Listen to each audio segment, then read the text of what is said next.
Let's get it going here today on Blaze TV. Steve Deace here with Todd Erzin and Aaron McIntyre, live and on demand on Blaze TV, radio, and podcast. Today we will discuss really unprecedented polling numbers, like the kind of stuff I don't think has ever been seen in the history of modern polling, and maybe some of the things we never thought we would ever see.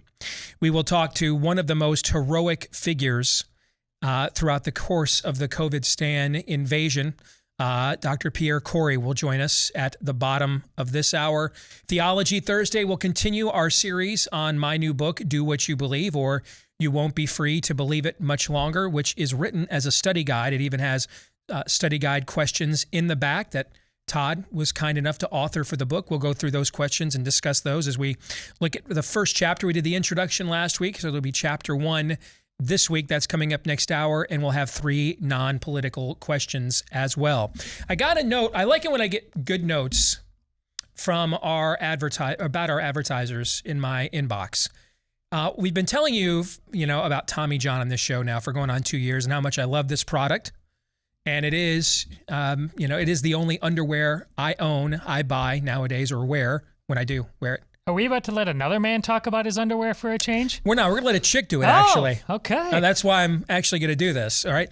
So, they have a line of women's undergarments, too, but because I'm not Lindsey Graham, I can't really personally attest to the quality or the sensation of wearing such regalia. Thankfully, Clara Beth Davis recently sent me this note. After hearing you rave about your underwear, I bought some of the ladies. Let's clarify this for Clara Beth, okay? Not too many dudes named Clara Beth, not even these days, right? I bought some of the ladies' underwear, and yes, they are the most comfortable underwear I've ever owned. I'm even going to buy more. And I can't give a product a better endorsement other than after they let me try it for free, I've gone back on more than one occasion and bought more of it out of my own pocket.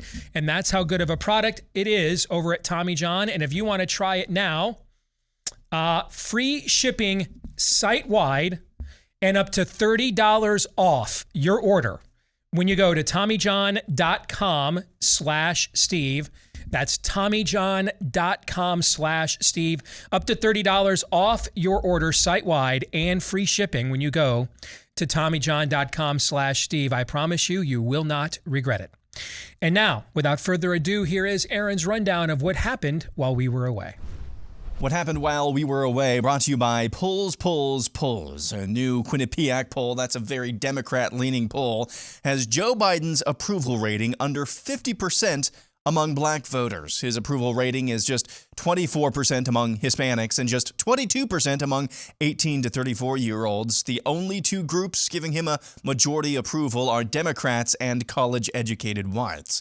A new NPR poll, which oversampled Democrats by +5 compared to the 2020 election results, shows Biden is underwater overall by 15 points. Amongst independents, he's underwater by 26 points. In the Midwest, he's underwater by 19 points, but he's absolutely killing it with Karen. He boasts a +27-point approval rating with white college-educated women. Biden has also hit a fresh all-time low in the Real Clear Politics polling average at just 39.7% approval. Of course, one of the things driving this is the price of gas, which is regularly now setting new all-time highs in the United States. Energy Secretary Jennifer Granholm is showing you she's locked in on rising gas prices by raising the rainbow flag at the U.S. Department of Energy and reading poetry. I celebrate myself and sing myself, and what I assume, you shall assume. For every atom belonging to me, as good belongs to you. Senator John Kennedy, your thoughts? In my state, the price of gas is so high that it would be cheaper to buy cocaine and just run everywhere. Fake laugh, hiding real pain. Aaron's Razor update, it's just demonic, bro. Congressman Ted Lieu has some thoughts on the Bible and homosexuality. I just thought I would now recite for you what Jesus Christ said about homosexuality. For those of you listening, what Congressman Lieu is attempting to do is point out that Christ said nothing about homosexuality, which is, of course, part of the heresy known as Martianism, which denies the God of the Old Testament is the same one as the New Testament. Other than that, cool point, bro. A California man was arrested outside of Supreme Court Justice Brett Kavanaugh's residence in Maryland early Wednesday morning. The man was armed with a handgun and pepper spray, among other things. The man said he was there to murder the justice and told authorities he was trying to give his life meaning. He's since been charged with attempting or threatening to kidnap or murder a U.S. judge. It's been nearly 40 days since the draft of the Dobbs opinion was leaked. In addition to this attempt on Kavanaugh's life, a pro-life pregnancy center in upstate New York was the latest pro-life group to be firebombed this week. As a reminder, here's what Chuck Schumer had to say about attempts to end baby killing back in 2020. You killed your mother! Your servant. You left her alone to die! Whoops, wrong clip. I want to tell you, Gorsuch, I want to tell you, Kavanaugh, you have released the whirlwind, and you will pay the price. The View has some thoughts on gun grabbing. Here's the thing. Once black people get guns in this country, the gun laws will change. Trust me. The deal is back on. Twitter has reversed course and decided to provide billionaire Elon Musk data regarding how many bots utilize the platform. The company had previously been resistant to the idea, but once again, Musk holds all the cards. And finally, children's toy company Mattel has finally released a pregnant Ken Barbie doll. New from Mattel, Barbie's boyfriend is getting a much-needed and way more inclusive makeover. Introducing Pregnant Ken. He's a man with a baby. He's definitely male and not a lady. His belly lets you know he's pregnant, and his beard lets you know he's a man. Because men can get pregnant just like women. In fact, there's no definition of women. We literally have no idea what a woman is. Pregnant Ken does all the normal things every birthing person does, like chest feed, then hide his breasts with chest binders. He rocks baby to sleep with his supple masculine arms. And Ken, being a man and therefore a good driver, can even put baby in the back of the car for a fun drive around town. But not everyone in Barbie world is as open-minded as Ken. Men can't get pregnant? Hey, wait a minute. You're just a woman on hormones. Shut up, bigot. That's the Babylon Bee, and that's what happened while we were away.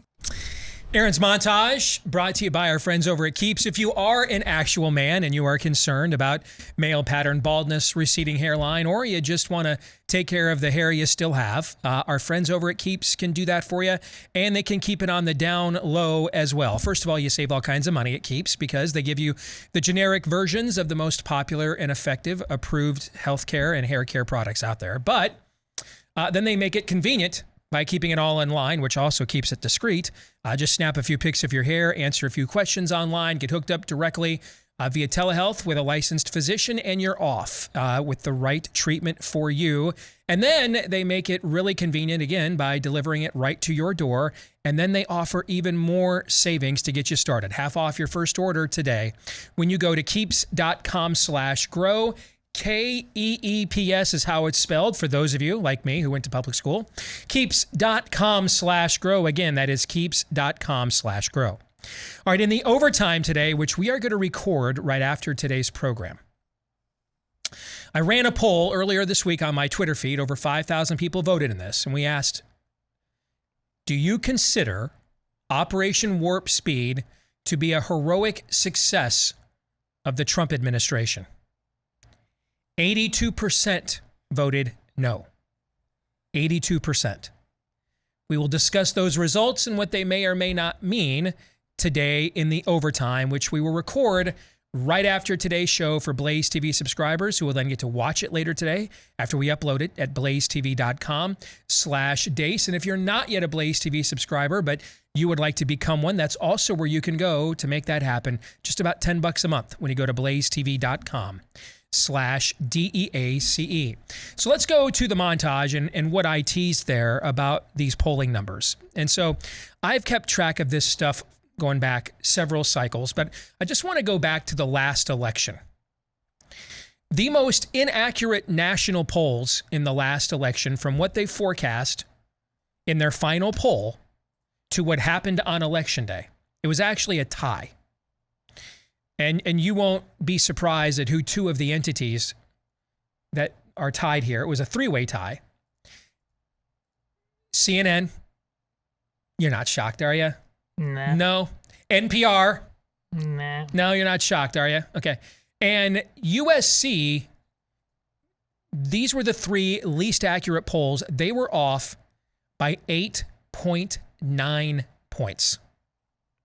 Just about 8.9. Now, what's funny about USC is they were one of the more accurate ones in 2016. They weren't quite there with Rasmussen and Trafalgar, but they thought there was also more of a hidden Trump vote than the other mainstream pollsters did. And apparently they paid dearly for doing some honest work in that cycle and realized they needed to make alms to the spirit of the age. So well done, I guess is what I can say. You completely shot your credibility, which is exactly what you were trying to do. Is this what we'd call polling adjacent? Nice. That's going to be the new term du jour here on the show, isn't like it? Yes. So after those 3, the next most inaccurate poll of the 2020 election, Quinnipiac. Quinnipiac was off by 7.9 points. 7.9. Quinnipiac had Ron DeSantis losing as governor of Florida by 7 points. And he won, obviously. Quinnipiac is one of the most hacktastic public polls out there. It has a huge Democrat bias. So I would normally not spend a lot of time breaking down Quinnipiac polling. I mean, you've been working here since, what, 2015? So even January 2015. Yeah, so even back then when I actually still thought this was all honest data and we would break it down for the audience, can you recall how often we sat here and broke down Quinnipiac polls? Wasn't very often. No, you've always been, I mean, that's one thing you do. You make people understand the names of these various polls. Exactly. So Quinnipiac is not a poll to follow. Except in this case, we're going to make an exception. Because if a poll with this level of Democrat bias, crazy voices, here they are, is this documented going back numerous cycles as essentially being like whenever someone releases, and I don't care if it's Republican or Democrat, and I've even got friends on the right who run organizations that play this trick. No names mentioned. Suddenly there's like an outlier poll from a super PAC that shows someone that no one was taking seriously or no one thought had a chance to win, was winning or in striking distance, right? Okay, don't ever believe those polls. Whether they come from a Republican or a Democrat, don't ever believe those polls. Throw them in the trash. That's essentially what Quinnipiac is. I mean, NPR came out with a poll today that had Biden at a 38% approval rating. That poll sample was +6 Democrat. The 2020 election was +1 Democrat. So there's 5 times more Democrats in the NPR polling sample than what we saw in the turnout in 2020, and they still have Biden with a 38% approval. So then how bad is it really? But there's a couple of things internally in Quinnipiac's poll that I think we should talk about. Because I didn't have time this morning to go back and like look at polling in the 80s. But I'm pretty confident. Like I put money on it. That this has never happened before in the modern polling industry. Joe Biden in the Quinnipiac poll now. Again, a poll that overestimated his turnout in the 2020 election by 8 points. That's incredible. I mean, that's just incredible. Like, this should be like that walk at the end of Game of Shame. Shame. Shame. I mean, shut yourself down.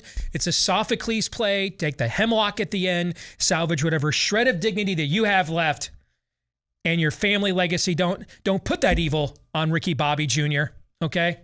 And just shut it down now. End it. Shutter it. But we don't have that. We don't have an honor culture anymore. So there is nobody ashamed of virtually anything, including being off by an order of magnitude in the most secure election of our lifetimes. So Quinnipiac is back. And inside the Quinnipiac poll are two numbers that made my jaw drop. I guarantee you these have never happened before. I don't even have to go back and research it. I'd bet money this has never happened before. Joe Biden's approval rating with Hispanics is 24%. 24, guys. It's 24%. And roughly on average in any political federal election, they get, I mean, it's what, 50 to 60% of a vote, or 40 since to 1980, 60? Republicans have averaged about 36% of the Hispanic vote. George W. Bush got 40 once, the first time he ran in 2000. And then the second highest that actually any Republican has gotten since Reagan in 84 with his historic landslide, Trump in 2020. So it was the election was only plus one Democrat. Trump got the second best score with Hispanics since 1984, but the other guy got 81 million votes. Again, because it was the most secure election of our lifetimes, right? Okay. So let that sink in for just a moment. I mean, we've had Republican presidential candidates get like 24% of the Hispanic vote, guys. So stop and you know who it is, by the way? It's always the ones that are the weakest on immigration that perform the worst with Hispanics. So George W. Bush saw a decline in his Hispanic support for his second run once he went soft on immigration. McCain did terrible among Hispanics. Trump even did better when Trump was out there tweeting out photos of taco bowls for Cinco de Mayo and referencing that one Mexican judge. Remember that? We were sitting here thinking, we're going to get so freaking killed, right? He still did better than Mitt Romney, opened the borders Romney got from the Hispanics in 2012. It's always the guys weakest on immigration that do the worst with Hispanics every time. Every time. So 24% is mind-numbing for a Democrat. But I'm going to throw a number at you that's even more apocalyptic. Joe Biden is underwater in the Quinnipiac poll, guys, with blacks. Now, it's not by much. It's like 49%, okay? That's irrelevant to what you're pointing out. So to answer the question I know you want to ask next, one time since 1964 has a Republican gotten more than 16% of the black vote. Is. One time since 1964, Ronald Reagan, 1984, and it was like 17%. This is why, to make your point you made, you should hope that they try to steal this next election. Because they don't have a narrative. Right. They had a narrative. They created a narrative to that's what all these polls were doing last time. That's why we were debunking their methodologies, because it was clear they were setting up a narrative. Well, we've got all these polls. They don't have that this time. I guarantee you there has never been a Democratic president ever underwater with Black America in approval rating. And the only thing you can contemplate where that might have occurred was the Carter era. I'll bet you the question wasn't even asked because it was just not even pondered that he would not still get 90% of the black vote. In fact, I'm going to look that up really quick, just out of curiosity. 1980 Roper election. What percentage of the black vote did Carter get in 1980? It's always dangerous doing this stuff. Carter got 83% of the black vote in 1980. Ronald Reagan got 14%. He's underwater. I promise you that's never happened before. Guarantee it. Sight unseen. It's never happened before. I've also never seen anything like this before. 1 year ago at this time, in the Real Clear Politics polling average of his approval rating, Biden's approval was a net favorable plus 14. That's where he was on June 9th of 2021. Meaning he was at 54% approval, 40% disapproval, plus 14. Today, on June 9th, 2022, he is at minus 15. 53% disapproval, 38% approve.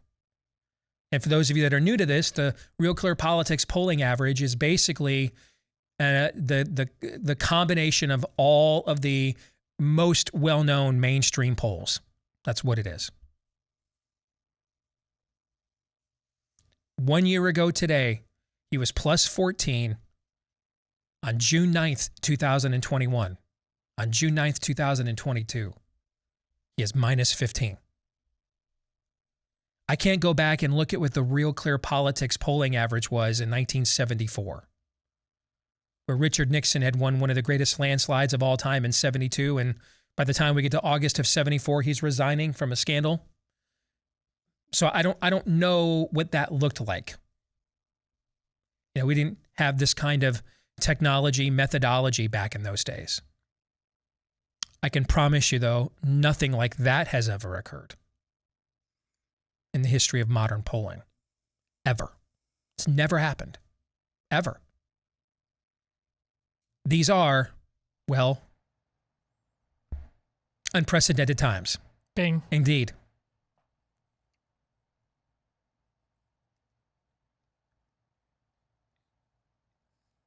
I don't even know what to say. I don't know how to analyze it. And you have to keep in mind, this morning, I think I saw Clay Travis post on Twitter.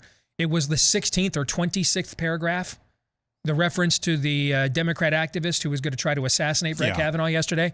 So it was buried somewhere at the bottom of the front page of the New York Times. This is with the media completely in the tank.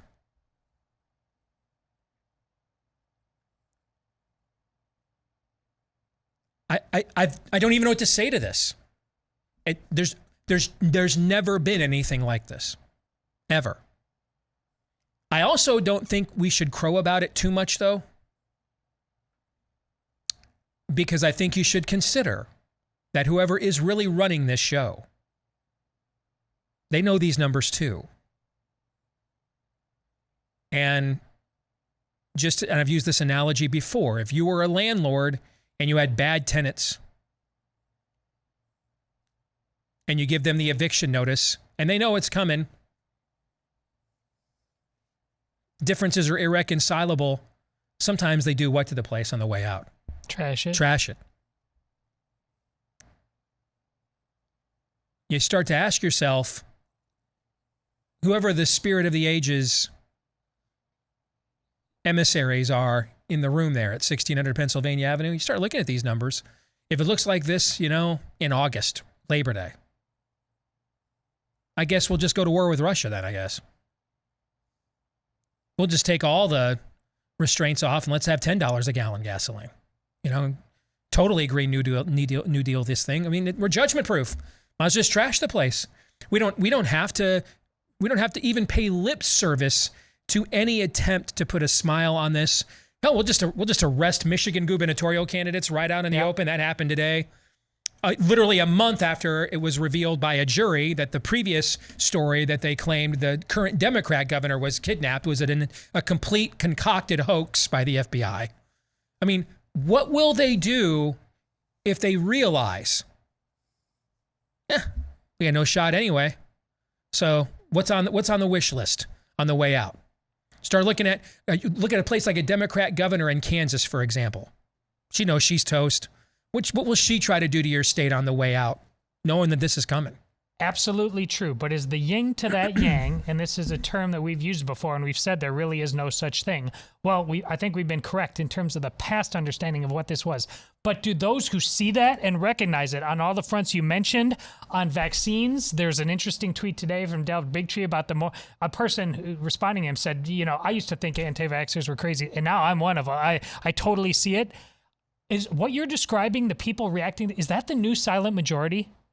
These people? Is that what's really... Yeah. It's not That's a moral... a great point. That is a great point. The old notion of a silent majority is that we were the majoritarian impulse in the culture.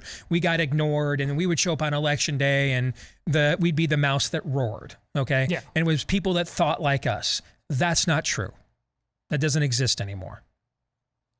The new silent majority could very well be people that bought the narrative and tried it. I mean, we're going to talk to one of these guys here in about 10 minutes, Pierre Kory. Self-described man of the left. And then he saw a lot of the people that he voted for just flat out just kill people on behalf of fascism and corporate greed and compliance, you know, the kinds of things that as a former member of the left, he joined up thinking, hey, we're going to stop this looming fascism and corporate greed, and then realized it was the people he was voting for holding a smoking gun, man. Did you see his tweet today about calling the press bought and paid for? Yes. Yeah. I look at, dude, you go read Dr. Robert Malone's Substack. Lifelong lefty. Dude, post up on his Substack. I'm not comfortable sharing. Because I'm going to get everybody demonetized, everybody banned here, not just our show, but everybody at the Blaze. Like, stuff Daniel won't write is what Malone is saying now. That goes to what you're talking about. If there's a lot of that, that's a new silent majority. That could be a new silent majority. Here's the other part of this that I really don't want to say, and I hope I'm wrong, so please tell me, Steve and Todd, if I am. There is a point, though. We already know that the ruling class of the GOP already detests people like us. There is a point, though, I believe, where Democrats' polling is so apocalyptically bad, where Republicans just kind of realize, hey, we really don't have to be that much different than them because sentiment is already different than them. Correct. They already detest us. You're correct. But when there's absolutely no carrot and stick to drag them to the right on anything, hey, we can just go along with anything that they want as well and not really feel any consequences for it. You're not wrong at all, but actually this goes back to what Todd was just talking about. If their potential constituency is changing, they may like and want to do those things. But if their potential see these people, there's a lot of people that are going to vote Republican in November that either have never done it before or really would prefer not to do it. You start adding those kinds of people into your coalition now, Aaron, and they didn't grow up. They're not seasoned Fox Newsers. They're not sitting there all day long getting the nanu, we are from France, Fox News download. And so the kinds of people we were just talking about, the Del Bigtrees, Robert Malone's, Pierre Kory's, those kinds of people, they're not here to toe some kind of party line or anything of that nature. They would change, just as they have changed the conversation in general politically, with the kinds of numbers we're quantifying here, they would change it on a parochial level within the dynamic that you're describing. You see what I'm saying? Sure. Because they're like, I don't know what you guys masturbated to on the O'Reilly factor in the 90s, but we don't care. This poop has to end. And that's what we're here for. And so if you guys aren't going to end it, then we'll just form a movement to end it ourselves. Yeah. This is why you look back at the 19th century and you look at Republicans and Democrats and they believe things that look like the exact opposite of what the parties identify with now. Correct. This is how it happens. That is an excellent point. That is an excellent point. You're exactly right about that.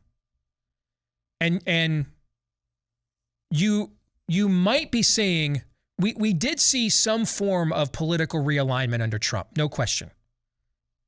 We saw the suburbs, and what's funny about all these polls, regardless of their bias and methodology, there is one constant in all of them. Karen from the cul-de-sac is still Biden's most loyal base. Okay, she's a delight. But Trump kind of traded some suburbanites for rural voters. Mm-hmm. What we're talking about here, that this presidency may end up ushering in, is a real political realignment. Dr. Pierre Kory will join us next. When you're running a business, especially a small business, human resource issues can be a killer. Everything from wrongful termination suits, minimum wage requirements, labor regulations can be a problem. And let's face it, human resource manager salaries, they would not be cheap. In fact, they average about $70,000 a year. That's a big nut to crack for a small business. So that's why you want to check out our friends over at Bambee, and it's just like it's spelled just like it sounds, BAM&B, BAMBEE. It was created specifically for small businesses like yours. You can get a dedicated HR manager that will help you craft HR policy, maintain your compliance, and it's all for just $99 a month. Customizable, just $99 a month. You can cancel at any time. You're not locked into any kind of a long-term deal. Absolutely perfect for you as a small business. Check it out today and get a free HR audit from Bambee today when you go to Bambee.com/Steve. Again, that's BAMBEE for Bambee.com/Steve.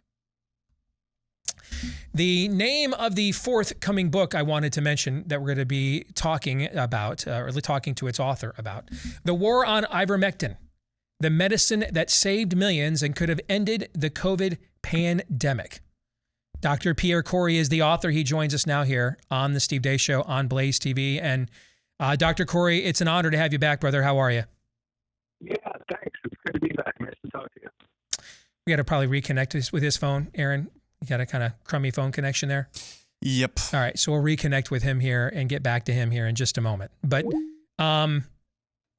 there was a lawsuit, by the way. We didn't have time to talk about it. There was a key lawsuit filed in Washington yesterday, a federal lawsuit, essentially suing the government for the denial of ivermectin as a legit treatment for COVID-19. And just to kind of reset and here's hoping that this lawsuit will bring a lot of the data and a lot of the truth of what went on here to bear. I'm all for winning on technicalities and getting exceptions, doing whatever you can do to exempt yourself from this kind of medical fascism, medical tyranny. But at some point, we actually need, though, to go after the premise of all of it. And that's what I like about the potential of this lawsuit, provided they can get standing in a court, is it may bring out a lot of the truth of the data that we'll talk now with Dr. Pierre Kory about. Do we have him yet? We've got him connected. I'm here. All right, Dr. Kory, there you are. Good to have you on our show, brother. So, in fact, let's start with that lawsuit in Washington that was filed yesterday. And I'm sure one of the great frustrations that you've had over these last 26 months is an honest hearing of the data, as opposed to things that are presented as slanted in the media, presented as slanted in medical journals. You know, discovery in a court of law, if we still have those, Pierre, is a two-way street. Yep. Is there an opportunity here to get some real data out there that maybe the public has not been shown?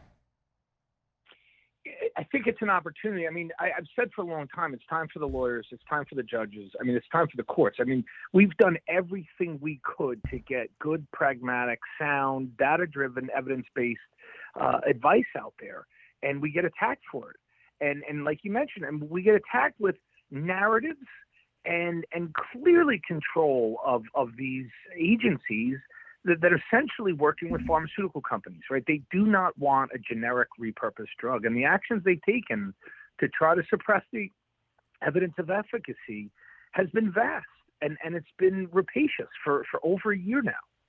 And so I hope this can serve to open up what's really going on, which is they're suppressing the data. They're selectively presenting and misrepresenting the actual data. Pardon me. Let's get into the data then, Dr. Kory. Let's start with what you have seen on a personal level as a physician that has treated people for COVID-19 since the early days of the pandemic. Share some of the data that you have seen firsthand with our audience, please. So first off, you know, I wrote the definitive review paper over a year ago. And after we discovered and saw some trials popping up from around the world, I started using it in my practice. And my first patient had been sick for 2 weeks.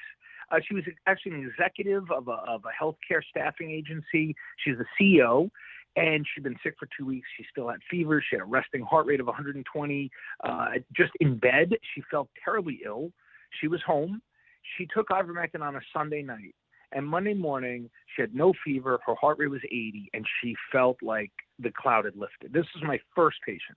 And that experience continued for many, many months and is shared by many doctors around the world, that our patients time and time again will report some mitigation, some lessening of some important symptom. Now, it's not every single patient, but it's the vast majority. And, obviously as the variants got, higher viral loads and like the late Delta phase, I was using combinations of medicines. But in the beginning, ivermectin alone was absolutely a very robust medicine. And that's just on my personal experience, right? And that's, which the system, medical system as it exists, they consider that the lowest form of experience. It's only what's driven all advancements in medicines for, hundreds of years is the experience and observations of a physician. But in modern medicine, that's discounted as anecdotal. But it's real, it's there. Anyone who puts it into their practice can see that it works. In fact, I've never heard of a doctor who's used it in their practice who says it doesn't work. The only people who say it doesn't work are those who don't use it. During the initial wave of the pandemic, how many patients would you estimate you treated with ivermectin? Well, here's the thing, though. I didn't use ivermectin until my first patient I used it on was October of 2020. Okay. We'd following therapeutics as an organization. We were building protocols. They were mostly directed at the hospital, and there was no good clinical data until kind of the summer of 2020 that you started hearing that ivermectin was working. But the first trials to come out were like October of 2020, when we started to see like trials popping up from different areas of the world that were all really positive. And so I started using it October of 2020, and at this point, many hundreds, 300-400 for me. And I've had 2 hospitalizations and 1 death. Wow. And the death was an 87-year-old with a number of comorbidities. And the only other person who went to the hospital was someone who reached out to me on like day 11 of symptoms. But, early on, I mean, it just, nobody goes to the hospital if you treat early. One of the things that I don't think has been pointed out enough about doctors such as yourself or McCullough, Urso, et cetera, that have kind of been this resistance for lack, or rebel alliance for lack of a better description, is that you guys, unlike a lot of other places, you're not picking and choosing or cherry picking the most promising of patients here. I mean, you guys, you're getting emails and phone calls from people like me who are referring everybody in our audiences to you guys all of the time. And so that's why I think your anecdotal data carries a little bit more weight, Dr. Kory, because you guys were often getting patients who were on their last legs or out of hope because they could get nowhere with their traditional medical practice physician or primary care physician, and they're coming to you out of desperation, and yet this data was still that promising. Yep. I mean, yeah, you're exactly right. We would take all comers at any time, all ages, shapes, sizes. I mean, we treat anyone who's ill that reaches out to us, and we all know that it works. McCullough knew hydroxychloroquine worked. I never really used it because I wasn't doing a lot of outpatient medicine in the early wave. I was buried in ICUs. But when I started using hydroxychloroquine, especially around Omicron, I mean, I was seeing it was equally effective as ivermectin, and in some cases, I felt it even was stronger. And so, but the war on hydroxychloroquine was fought in 2020. I mean, they tried to destroy that medicine every which way from Sunday.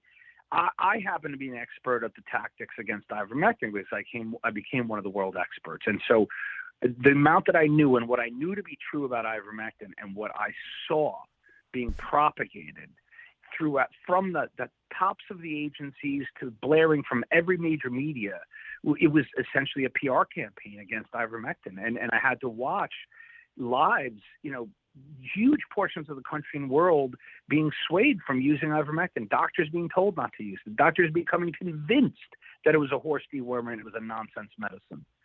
I mean, it was all propaganda, Steve.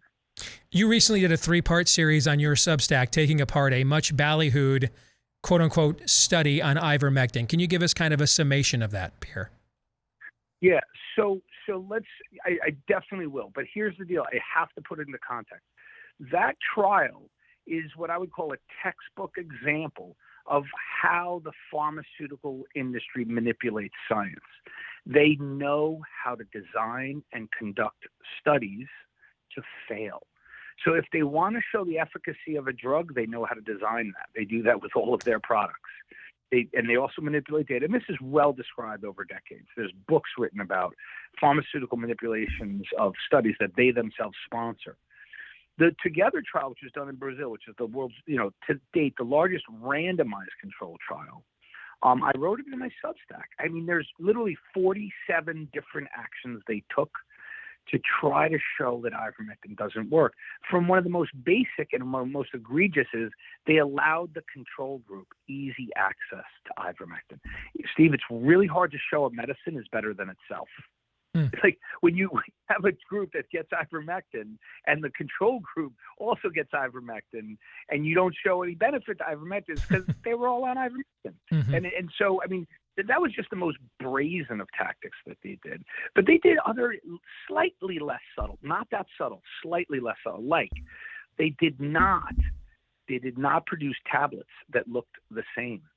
The tablets that they used for ivermectin was the most common brand in Brazil, which is found over the counter. The entire country was using it. The government was even saying to use it, and that's where they conducted the trial, with absolutely open access to ivermectin with a very recognizable pill.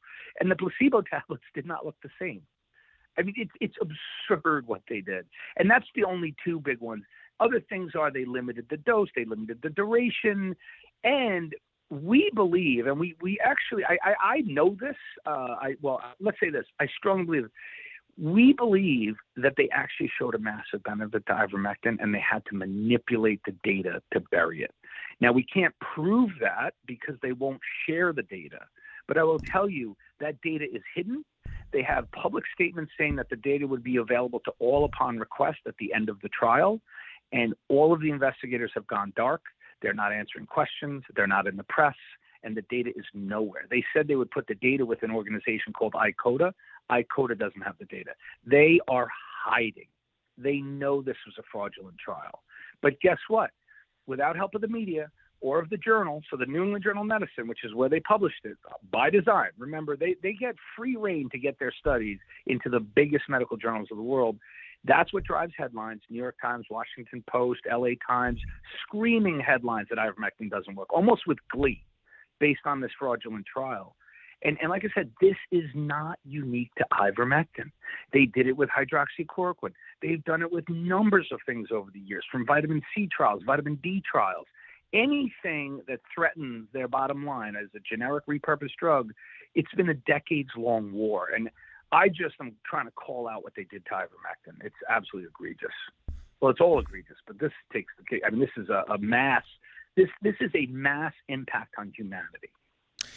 Final question. I've got about a minute then, Dr. Kory. Along those lines, has there ever been this level of effort to discredit a Nobel Prize winning medication in the history of modern medicine?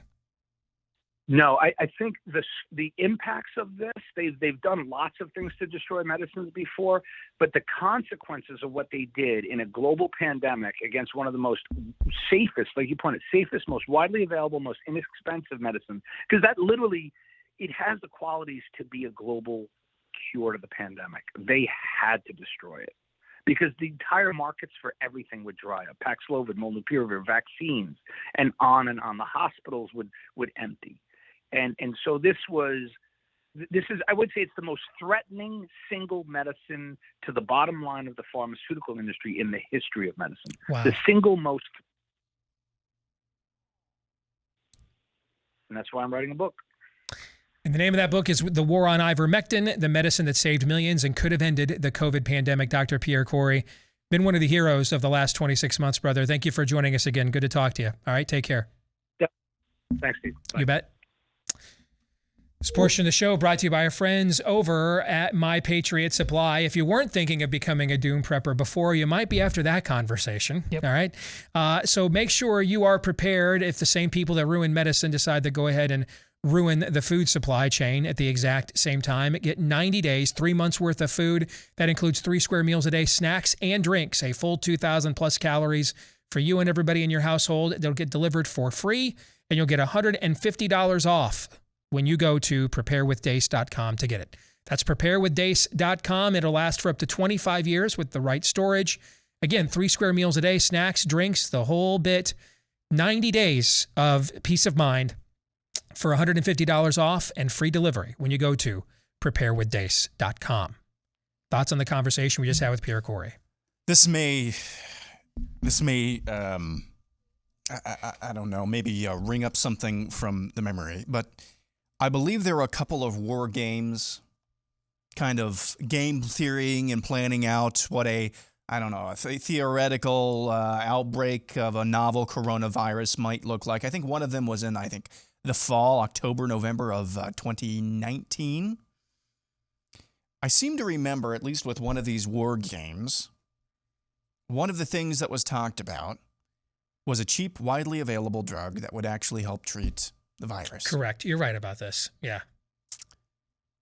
All of the time, you hear Bill Gates and all of these globalists and all of these people who, the schemers, the ones who make the plans for your life. Whenever it talks about health and whenever it talks about viruses and outbreaks, it's always one solution. The vaccine. What's the benign, innocent explanation for that? I hate that question. I'm asking it myself more and more often. What's the benign, innocent explanation for that? There isn't one. There isn't one. The best case scenario is it's just greed. Yes. The worst case scenario is there's a lot of worst case scenarios. Nikolai. Yeah. Nikolai's the worst case scenario. Yeah. Todd? Science has become journalism. It's all narrative now. And Steve said, even under the best of circumstances in the past, he's told you there's no way to pull that completely out of journalism. But the whole point of the scientific revolution was to do exactly that. Yeah.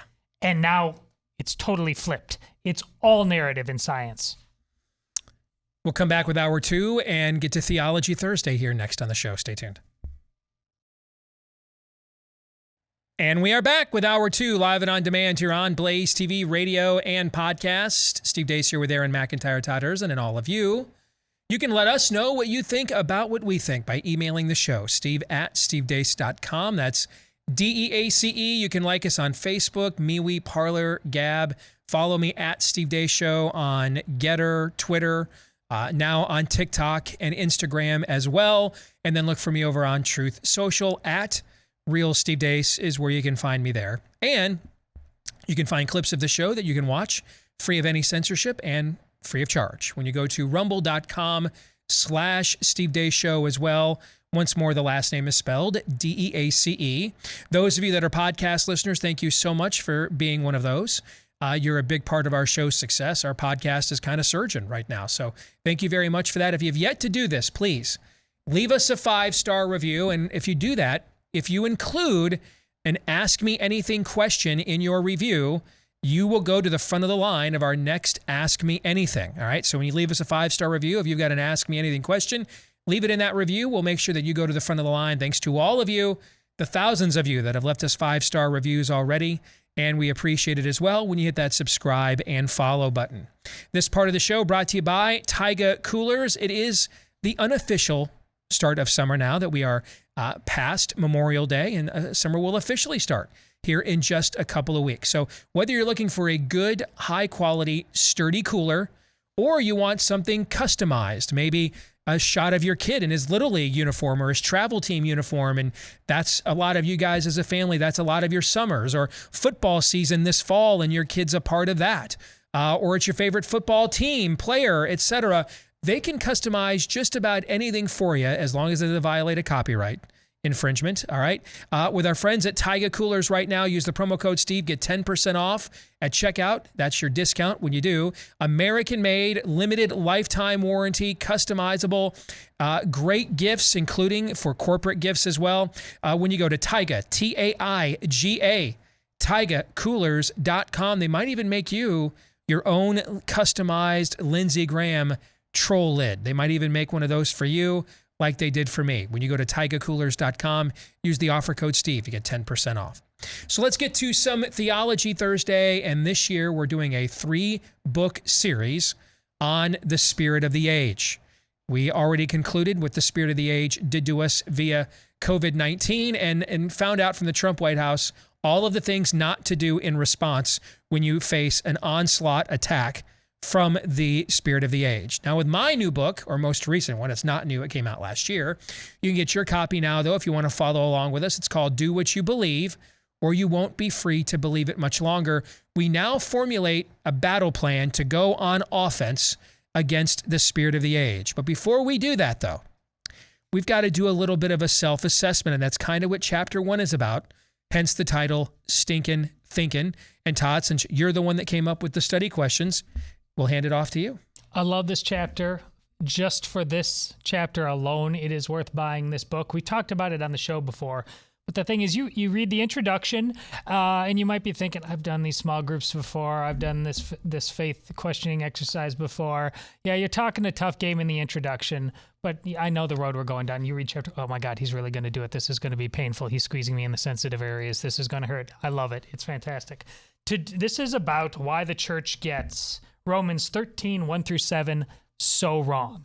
So, very quickly, before we get to the discussion questions, contextually, we at least have to lay that out. Let every person be subject to the governing authorities, for there is no authority except from God, and those that exist have been instituted by God. Therefore, whoever resists the authorities resists what God has appointed, and those who resist will incur judgment, for rulers are not a terror to good conduct, but to bad. Would you have no fear of the one who is in authority? Then do what is good, and you will receive his approval, for he is God's servant for your good. But if you do wrong, be afraid, for he does not bear the sword in vain.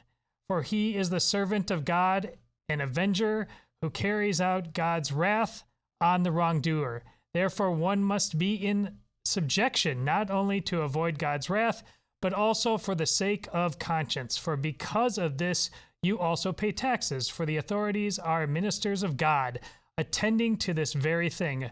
Pay to all what is owed to them, taxes to whom taxes are owed, revenue to whom revenue is owed, respect to whom respect is owed, honor to whom honor is owed. Now, Steve lays out in 5 to 6 bullet points throughout the book, sums up what the issues are here, and then expands on them.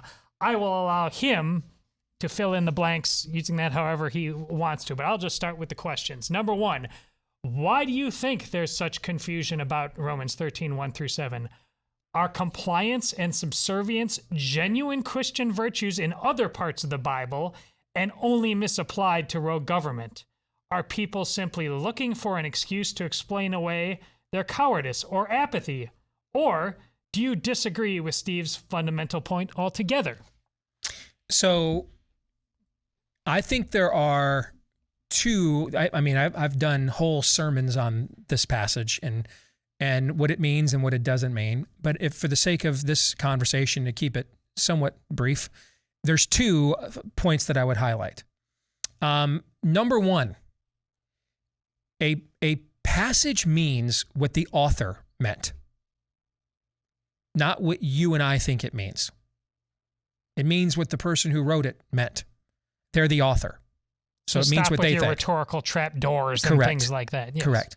So if this meant, especially that last line, respect to whom respect is due, honor to whom honor is due. If this meant unconditional universal subservience, then Paul contradicted his own words here by refusing Nero's command to not worship him as Lord, not worship the state as God, to not proclaim Kaiser Curious, and he got decapitated by Nero for nothing. So right away, you look at, and this language is parroted later in the New Testament, by the way, by Peter. He parrots this language. What happened with Peter? Did he die a natural death after a long life? He did not. No, they crucified him upside down. Why? For refusing to give honor to somebody that honor was not owed. One of the first early great martyrs in the church is Polycarp, the bishop of Smyrna. They burned him alive at the stake at age 81. Why? Because Rome asked for an honor that it was not owed. He was happy paying his taxes. He was happy obeying the laws. But you're asking me for an honor that you're not owed. The state is not God. And that's why his last dying words were, how can I, at the age of 81, deny my Lord who all these years stood by me, did not deny me? So they were very moved by that touching tribute of faith and let the old man go. No, they burned him alive and watched. So it does not mean unconditional compliance. It does not mean unconditional submission. In fact, if you offer unconditional submission and compliance to anything of this world, you are an idolater and you have disobeyed the first two commandments. Obey and worship God only. Don't make anything else a god. And they're the first two because they're the two most important ones. The only thing that we have unconditional subservience to and compliance with is God. Because he deserves it. He bought us at a high price, the price of his own son.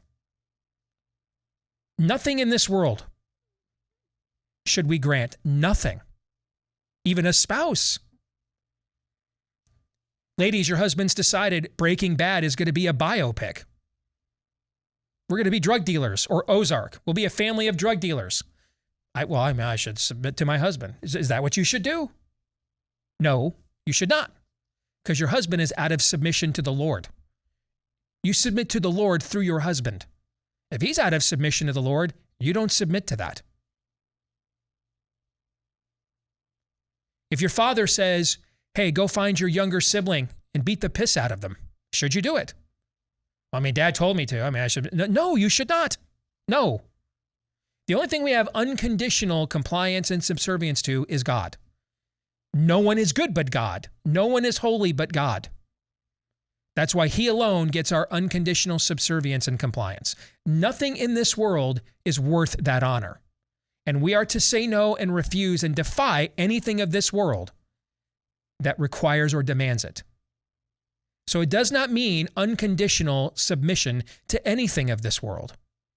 Even in the passage, submission is urged because when the state is performing its divinely inspired role, it is to administer justice. And therefore, if you defy the state in its administration of justice, you are now guilty of what? Injustice, which is a disobedience to God. But if the state is not administering justice as God defined it, do you obey God or the state? You obey God, not man. The second is a misappropriation of our way of life. We are the rulers of this realm. This is a government whose opening words of its governing document, the Constitution, are we the people. The people rule. The people are supreme. We are not a monarchy. We're not an oligarchy. I mean, we effectively are now, but that is not our founded and original intent and form of government. It is a representative republic. Representative of whom? Us. Who we then agree to consent, that's government by the consent of the governed, we consent to elevating so-and-sos as our proxies, our elected representatives, to act on our interest and behalf. They are not our rulers, and they are not our leaders, and they sure as hell aren't our betters. We rule. Paul even applies this in the limited context that he possessed as a Roman citizen. As a Roman citizen, he actually had some forms of limited civil rights. When the Roman government attempted to trounce on them, Paul did not submit to the Roman government and say, well, I guess I don't have habeas corpus. No, he demanded that they acknowledge his rights as a sovereign citizen of a Roman republic. And they did. They defended him against mobs. They gave him a trial in front of a judge, an opportunity to present evidence and defend himself, call witnesses. He did that by affirmatively acting upon his rights as a citizen.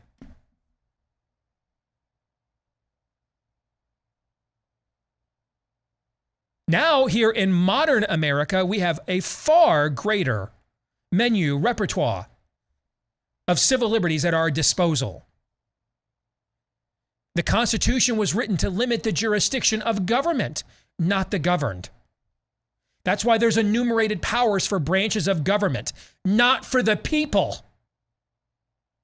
And then just to drive the point home, after they ratified it, the first thing they did afterwards was then amend it with 10 amendments called the Bill of Rights, which further expanded and clarified the rights of the people and even their more provincial governments on the state level, which was the final of those amendments, the 10th. You are under no obligation at all in this form of government to submit whatsoever to anything from a governor or a president or a judge or a sheriff or a congressman just because they hold a title. They submit to you.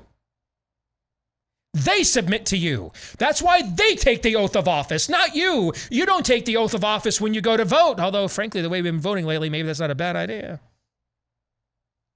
But once we grant them our power on our behalf, they're the ones that take an oath before God to remind them of their accountability because they're the lesser.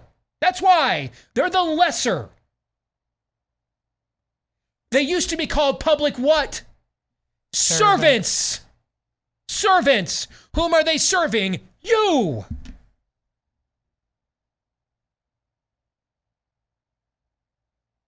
So anybody in a pulpit who tells you just have to blindly close your church because the state said so, we have to blindly impose jabs on our employees here in the church because the state said so, is either of the enemy or so weak in the face of one, you shouldn't darken the door of that ministry ever again. Does that answer your question? This is so good. We're going to need to bleed this into 3 non-political questions for sure. It does. What do you think of what I attempted to be the best case scenario? What do you think about this part in that question?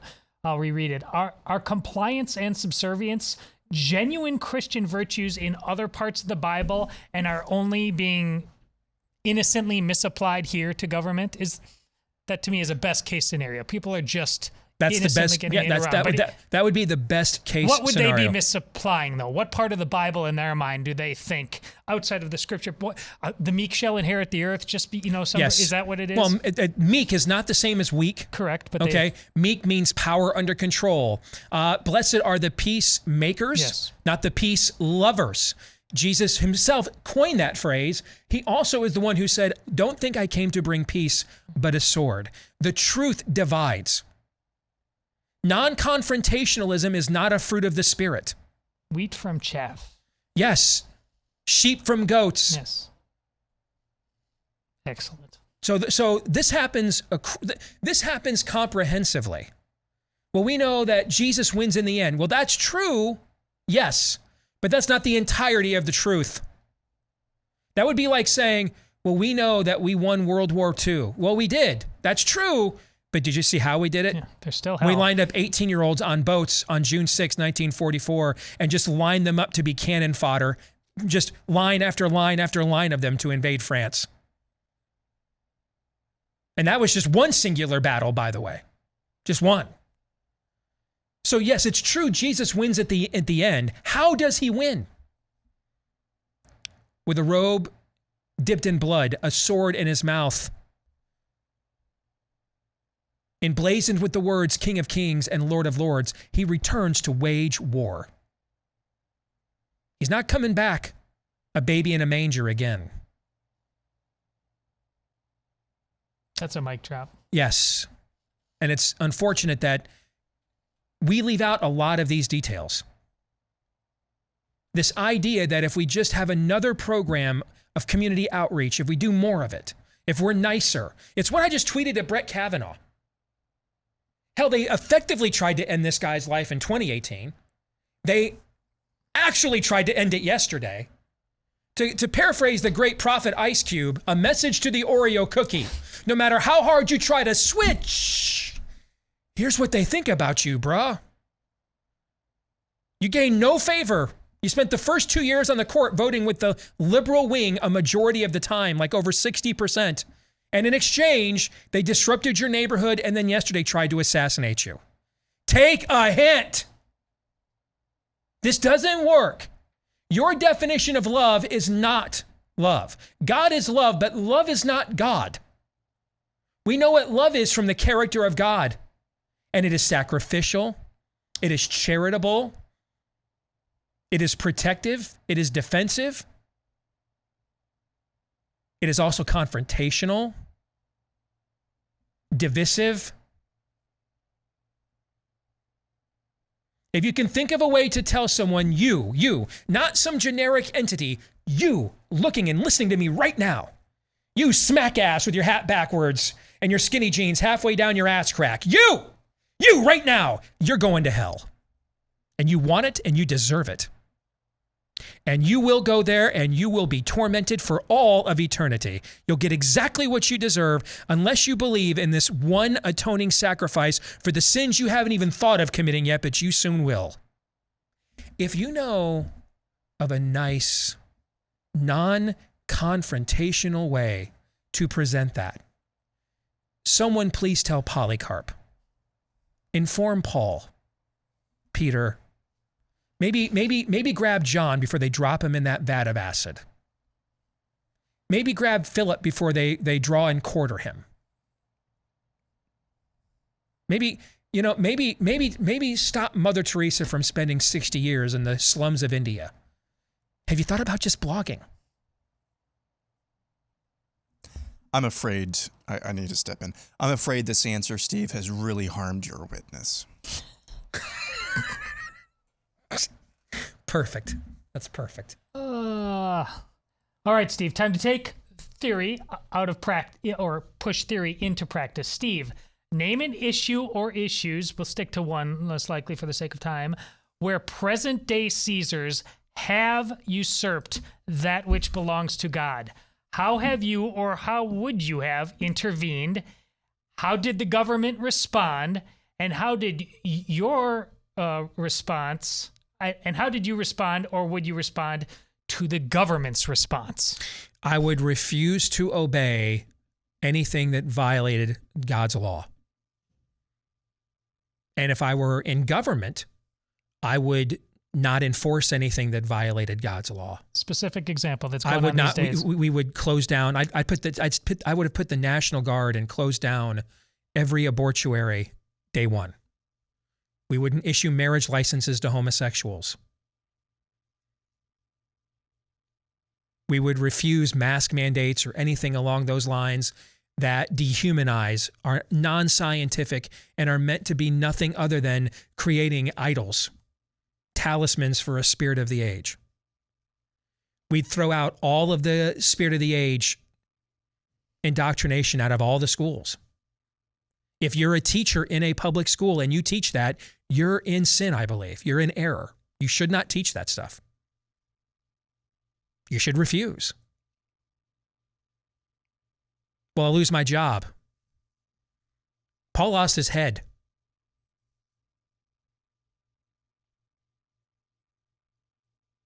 John lost layers of skin in a vat of acid. Jesus lost his life. For you. And not so you could say, well, I'm a year away from tenure. That's easy for you to say, Steve. You're right. You guys have been here. I've never done anything that's risked my job. The last 26 months at all, anybody? While a bunch of my peers that have hundreds of thousands, if not millions of more followers than I do, were interviewing Anthony Fauci and turning Scott Gottlieb into a regular. We sit here in our remote little outpost, literally risking our entire livelihoods, pushing back on this lie from day one. I had the cops following me around at school 2 days ago. My daughter's been threatened with rape. So basically you're saying, since I asked for one and you gave me many, if you're reading this question at church and you just don't see the opportunities right in front of you, that's total BS. Yes. But this all comes down to we don't want to confront. There it is. That's really, it all comes down to that. Yes. We don't want to be shunned. We don't want to be punished. We don't want to confront. We don't want to pay the price for what we believe. That's why the name of the book is Do What You Believe, or you won't be free to believe it much longer. A great example of that, if you watch the Matt Walsh documentary, interviews a father in Vancouver, British Columbia. You remember this? This father has been labeled and has been prosecuted as a criminal. The Canadian government has said he committed violence against his daughter for using female pronouns. The government decided, when the father tried to intervene in the so-called gender transition of his daughter, the government decided, no, she can do whatever she wants. She was just, I believe, a teenager, maybe 12 years old, something like that. You don't think that that's coming to Washington State, Oregon, Illinois, some places like that in our lifetimes? California's already like, California, why weren't we doing this last week? Yeah. You don't think that that's coming to your hometown in your lifetimes? I've got a lab in Wuhan to sell you, all right? If you don't confront now, you will be forced to, or you'll just lose everything, because that is going to go down in our lifetimes.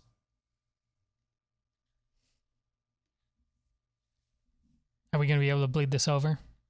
Yeah, one more. I got 3 more. Yeah, 3 more. And it's good stuff, man. All right. Pick your best one. Well, right now, I'd have to read them all and just be wasting time. Well, I'll just go with the next one. There's no bad ones. They're all best. I know.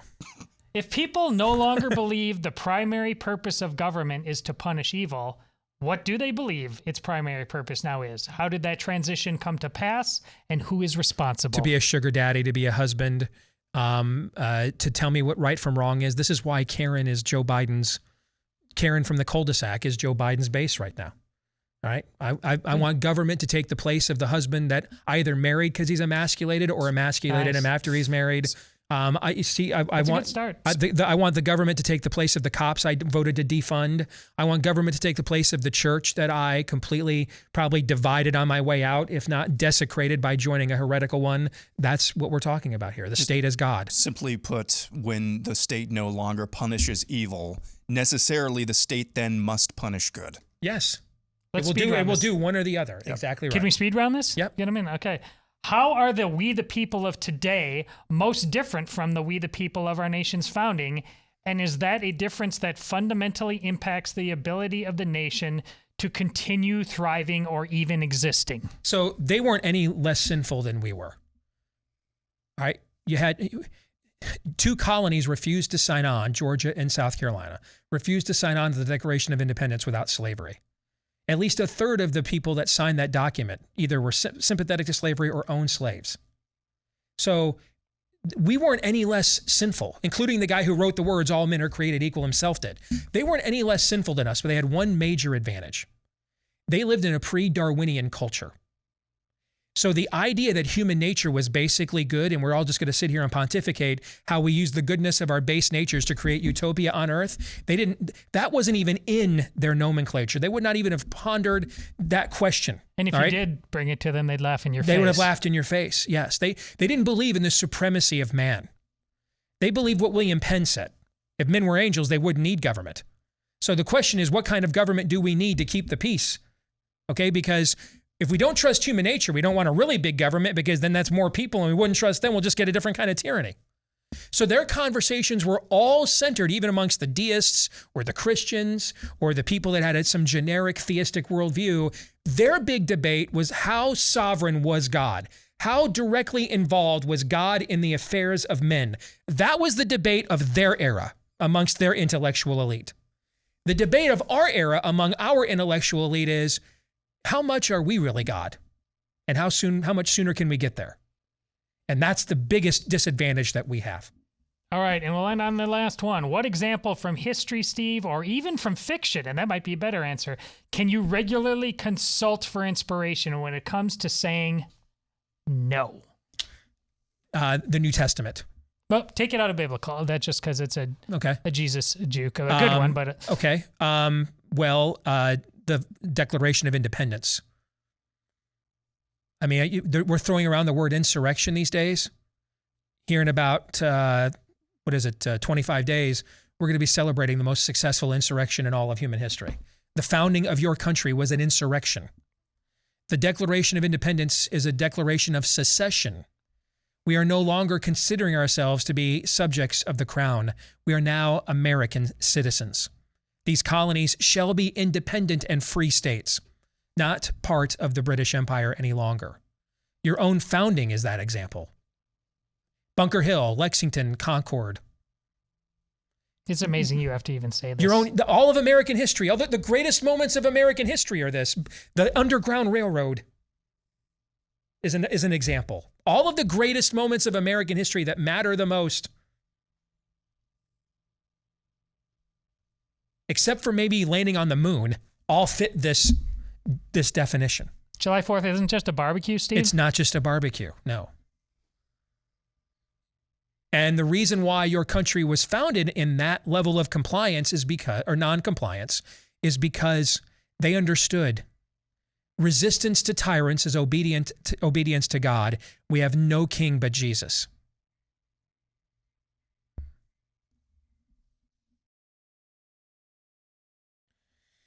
All the economic markers continue to decline if we are not yet in a full-blown recession, which I think requires officially a couple of consecutive quarters of negative growth, right? All the markers, for one, are clearly there. And that is why every time you see economies go south, you see interest in precious metals go up because they have stood the test of time as hedges against government tyranny, overspending, inflation, reductions in personal wealth, etc. But where to go to get that hedge of protection around your finances? Well, look at our friends over at Bullion Max right now. They are veterans in the precious metals space. They've been at this for a long time, and they're going to offer you some of the lowest prices around. For example, right now, you can get started with their Silver Starter Kit and get it as low as employee pricing. They couldn't possibly offer a lower price than that. All right. Check it out right now. It includes that Silver American Eagle and more. One of the most desirable silver products to invest in right now in the country. And you can get it at employee pricing when you go to bullionmax.com/Steve. That's bullionmax.com/Steve. Keep in mind, this deal, though, is so good, they limit it to just one per household at bullionmax.com/Steve. I've got to read this quick note that I received because I thought this line was so funny. Your show today is so spot on and one I've needed for so long. It gets me as excited as Lindsey Graham at the South Carolina hot dog eating contest. Wow. He gets us on multiple levels. You had me at hello. Yes. Let's get to 3 non-political questions. We all have questions. Who am I? Why am I here? Where am I going? Who am I? A search and a question of identity. Why am I here? A question of meaning and purpose. Where am I going? Question of destiny. Some better than others. What sort of morality or proto-morality would you expect to find in a chimpanzee troop? Injecting some levity into the demise of Western civilization. It's 3 questions on the Steve Deace Show. Yes, 3 non-political questions that hopefully don't suck. No guarantees. Because we need a little escape from the depravity and demise of Western civilization. Question number 1. If you were stranded on a desert island, who would you most want to be your companion? R2-D2. Oh, by the way, you have to give at least 2 specific reasons why you're choosing this person. And it's out of the options you give us. 3 options that I give you. Okay. R2-D2, Neville Longbottom, or Genghis Khan. So I'm stranded on an island, and which of those 3 would I rely upon? Which 2 would I rely upon? Which one of those would you rely upon? Oh, but I have to have 2 reasons. You have to have 2 reasons. Okay. I'm going to say I would rely upon R2-D2 because there's enough self-contained tech there, including jet propulsion, that he might be able to help me get a hold of, communicate with, find, utilitarian rescue. Reasons. Yes. I would not go with Genghis Khan because I think he would look at me and say, I don't care how many palm trees there are here. There's only room for one of us on this island, and you got to go, right? So wouldn't want to be stranded with him like probably anywhere. I did consider Neville Longbottom because he's really the hero of the Harry Potter story. Yeah. He really is. Okay. But I tried to think, what could he do for me that I could not do for myself? And Magic. I couldn't, okay. That's a good point. All right. But, and I hadn't thought about that. And so that's why I went with R2-D2. But if that's your answer, I could go with Neville too. But I'll stick with my original R2-D2. Yeah, I was going to go with Neville because the magic, which ultimately I think has a chance. I mean, R2-D2 can do a lot, but it's confined. I mean, the magic seems far more unlimited. And secondly, his selflessness. That dude would not fall into despair, which is one of the reasons why he's the hero. He's giving the rousing speech both in the first and the last movie in different ways. He's found a lot of his courage, but the reason Hufflepuff wins in the first one is because he showed that rare courage that Dumbledore cites him for. So, Gryffindor, excuse me. Thank you. Wow, this is crazy. All three of us have different answers. This is a good question, actually. Well, just wait till next week's variation of this question. This is a new formula. You're going with Genghis Khan? I'm going with Genghis Khan. Here's why. Okay. I'm not really sure. I mean, there are limits to magic, okay? I'm not really sure on a desert island, even with the magic that Neville Longbottom brings to the table, I'm not really sure what he gives us. I'm not sure if he's an avid fisher. Not sure if he can cook very well. So what good is magic if you're not even good at that sector of magic? I'm not sure about that. With R2-D2, you bring up a good point about the communications, but he would be last on my list because once he's exhausted his batteries and we still don't have any contact with the outside world, he's just a very, very heavy, expensive paperweight. Genghis Khan of antiquity, you have to think he knows how to survive. Okay, the dude knows how to survive. So that's one. By cutting you off. See, that's the other thing. That's why as well. There's at least I might be terrified every waking moment of the day, but there's a chance that he might just need me as much as I need him as well. So he might need me to go gather things for him. Secondly, as well, I just went to Who Hot on Saturday, and it freaking delivered, man. There is a chance that he knows how to make some good Mongolian food right there. Plus, I should also add my grandmother, God rest her soul, Myrna, who spoiled me absolutely rotten, loved R2-D2. So that's another reason why I'd pick him. So, that's a good one. Yeah. Question number 2. This is not a Mount Rushmore. This is a top 4 ranking. Who are the top 4 baseball players of your lifetime? And I want you to rank them. Now, this is significantly harder for you and Todd because you're both significantly older than I. Yeah. So I'm going to start Derek Jeter, I should say. Okay. A-Rod. So 4, 3. Miguel Cabrera. So that's 2. And then 1 is Albert Pujols. That's not a bad list. I'm going to disqualify anybody I suspect of PEDs. So you say best. You don't want us to do favorite. You can do favorite if you want. Okay. This is your own ranking. Okay. So I left several on the. So then I would go with Ken Griffey Jr. You look at the numbers he put up despite no PEDs and all of those injuries. My goodness, if he ever did actually go the Bonds route, I mean, we're talking like 800 home runs. You know what I'm saying? Stuff that no one would have ever approached. So I'm going to go Ken Griffey Jr. I'm going to go Nolan Ryan. Oh, man. This is hard because of how much older we are, the amount of names I can go with. All right. I'm going to go with Mariano Rivera. And I'm going to go with Randy Johnson. Goodness. So there should be more position players there.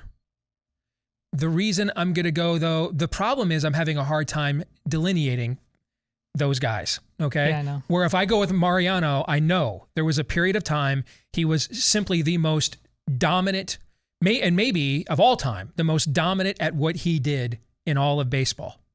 If I go with Randy Johnson, I'm going with the left-handed Nolan Ryan. Those are the two bookends there, the two most dominant, physically imposing, intimidate you, make grown men who had lifetime 300 averages and hit for 500, 600 home runs, make them weep and reduce them to primordial ooze level pitchers.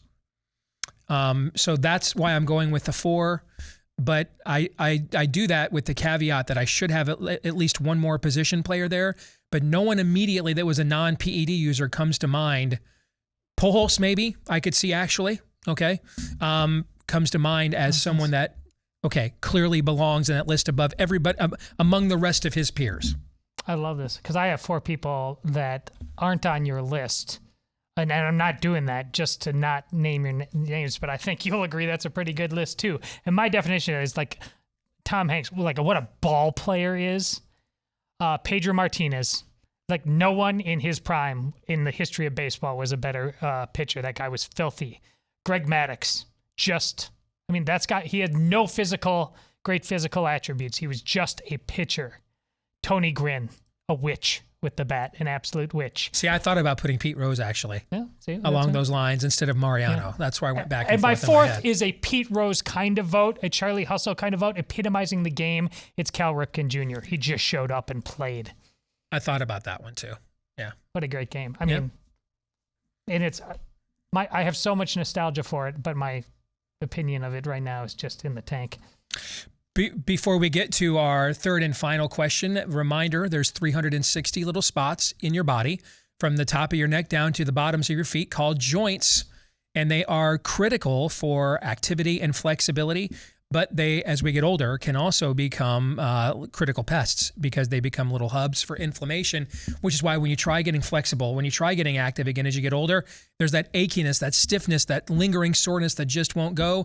Chances are that's too much inflammation in those joints, and that's why you want to find an all-natural anti-inflammatory that is backed by almost 3 decades of clinical research and almost now 3 years of me using it daily. So I can personally attest to its effectiveness. I'm out tomorrow. I'm heading to Michigan to go speak at the Reagan dinner over there in Hillsdale, Michigan. And we're going to have a special show, by the way, tomorrow. It'll be a new series of evergreens that we're launching. What if? What if certain events in history had changed? And then how would history have changed accordingly?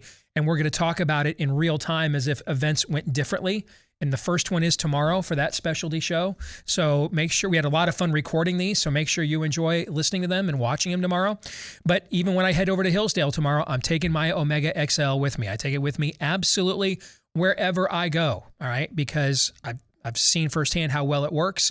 If you want to see firsthand how well it works, get a buy one, get one free bottle right now when you go. A little BOGO action when you go to OmegaXL.com/Steve. That's OmegaXL.com/Steve, or give him a call at 800-844-4888, 800-844-4888. Real quick, are you guys, the audience is going to enjoy the what if stuff that we're doing, I think. I think so, yeah. And I thought they were a lot of fun to actually put together and simulate and act like it's an alternative, view or outcome of history because this event happened, it triggered other events, right? So I think you guys are really going to have fun with this series. And so we're off tomorrow as I'm heading over to speak to Hillsdale's Reagan dinner. And you'll get a new episode tomorrow. It just won't be the Deace Group or Feedback Friday. It will be the first in this What If series. So looking forward to getting you guys' reaction after you get a chance to watch or see that tomorrow. Yeah, if you like alternate history on YouTube or podcasts, I think you'll like this episode tomorrow. Question 3 is a multi-part question. I'll start first with my answer but before that, I want to actually ask it. What's one topic you're embarrassed you know as much as you do about? And if you were teaching a college course on this topic, what would you name the course and what would be like kind of the syllabus outline of what you're teaching each week? I'll start with the second part of this question. The name of the college course that I would teach is Why You Never Shut Down a Country, the story of the COVID-19 pandemic. And the outline of the class would be just, I think, an entire semester trying to explain offsides in soccer, because I would have never started watching soccer if it had not been for the pandemic and all of the closings and shutdowns and things like that. Further evidence of the evil of COVID, Stan. Exactly. Yeah. Yes. Okay. I knew this was going to be good. All right. You ready? I don't know. Am I? If I taught a class about something, I'm ashamed about how much I know about it. This is such a dude code violation, man. It is. Now, in deference to the dude code, acquiring this knowledge at a different time in my life did provide me, shall we call it, certain advantages. We'll just use that term. Oh, no. Okay. I don't like where this is going. History of soap operas. Oh, okay. I mean, used to hang out at Wonders Hall and watch 90210 and join the I Hate Brenda Club with some of the other girls there in the dorm. My mom loved Young and the Restless. I knew everything about Victor Newman and Nikki. I can't even remember. I can't believe I even still. Jill. I think it was in Genoa City. How do I still know these things? Somebody stab me now. Okay. I feel like I'm being stabbed. But that and Bold and the Beautiful and As the World Turns. Wasn't the big villain there back in the 70s or 80s? Wasn't his name John Steinbeck, like the author, but I think that was the name of like the big villain back in those days. So Dallas. Did I even remember Falcon Crest with the first Mrs. Reagan? And that's when we first found out what a Lorenzo Lamas was. I mean, finally I told my mom, I just can't do Knots Landing, Mom. I'm starting to hit puberty now. And, you know, and then I got into this stuff again in college with 90210 and everything else because I lived in a co-ed dorm and all the girls were into it and I was into the girls. So history of soap operas from, say, 1975 to 1995. That would be the name of the course in the syllabus. That's excellent. I have no shame. So, are you just going to let him cop out like that? No, there has to be. How about the end of it? At the end, it's kind of like Steve's answer, but it was at the end of the all my girls were little girls phase and the shows they'd watched. So, whereas they're now kind of all, even my youngest is going to be a 7th grader. I'm not engaged as much in what they might be watching. I mean, I know about it. I'm just not sitting down family time with them like that. But I know way too much about the mermaids of Mako Island. And it would be titled, How Many Fascinating Ways Can We Get a Show About Mermaids onto Land so we can have another season? Dude, I could teach whole classes on High School Musical, the original 3 films, on all the Barbie Life in the Dream houses. But I kind of view those as, you know, dad things, not things to be ashamed of. Sure. No, I think I could teach I think at this point, I know I'm young, I'm not even a year of being a father. I think I could teach a class on the psychology of the big dump truck in Little Blue Truck. That dude is a jerk. What a jerk face. This took a dark turn. This took a dark turn at the end. All right, we're going to stick around and record overtime for Blaze TV subscribers, looking at some polling results on the Trump vaccine program. For the rest of you, see you tomorrow. John 3:17.